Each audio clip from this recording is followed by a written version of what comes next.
प्रणाम। एक विनती है आपसे। कहिए राजन। पिछले कई दिनों से मेरे स्वप्न में मेरे पिताश्री आ रहे हैं। मैंने ब्राह्मणों से भी इसका अर्थ पूछा तो उनका कहना था कि तुम्हारे पिताश्री को शांति नहीं मिली, उनके लिए पूजा करनी हो, यज्ञ संपन्न करना होगा। आप तो परम ज्ञान का स्वरूप है, तो विनती है आपसे कि पूजा विधि आप ही के हाथों से हो, जो मेरे पिताश्री तक पहुंचे, उन्हें मुक्ति मिले, जीवन मरण के इस चक्र से वो मोक्ष पाले। अवश्य राजन। आप मिट्टी के 2 घड़े मंगवाइए, एक में घी भरवाइए और एक घड़े में कंकड़ पत्थर भरवाइए, और उन दोनों घड़ों के मुंह कपड़े से बंधवा दीजिए और उन्हें लेकर नदी के तट पर आइए।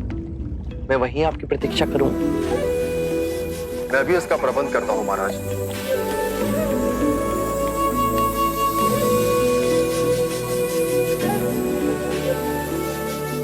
महाराज, अब आप इन दोनों घड़ों को पानी में डाल दीजिए।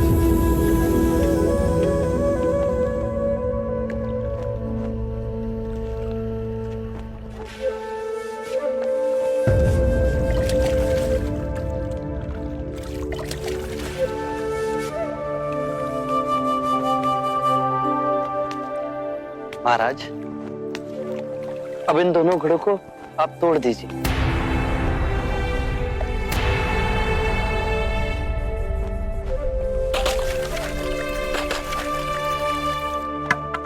महाराज, अब आप ध्यान से देखिए कि ऊपर उठ पानी पर तैरने लगा।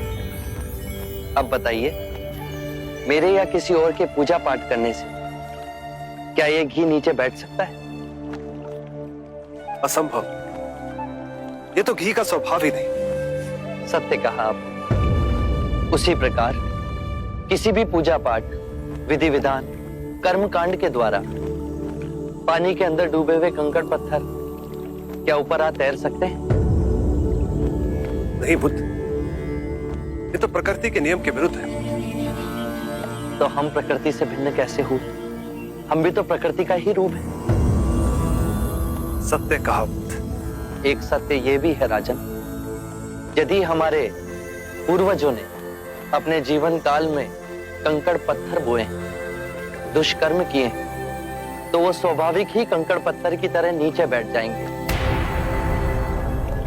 और यदि उन्होंने अपने जीवन काल में सत्कर्म किए तो स्वाभाविक ही घी की तरह ऊपर आ तैरने लगेंगे।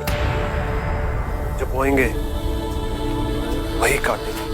परंतु इस शरीर रूपी जीवन काल में ही नहीं, अपितु इस शरीर रूपी जीवन काल के पश्चात वाली यात्रा में भी हम जैसे कर्म करेंगे वैसा ही फल मिलेगा। अब बताइए, इस प्रकृति के नियम को कोई पूजा पाठ, कर्म कांड, विधि विधान, यज्ञ हवन मिटा सकता है? राजन, मैं भी इसको नहीं बदल सकता।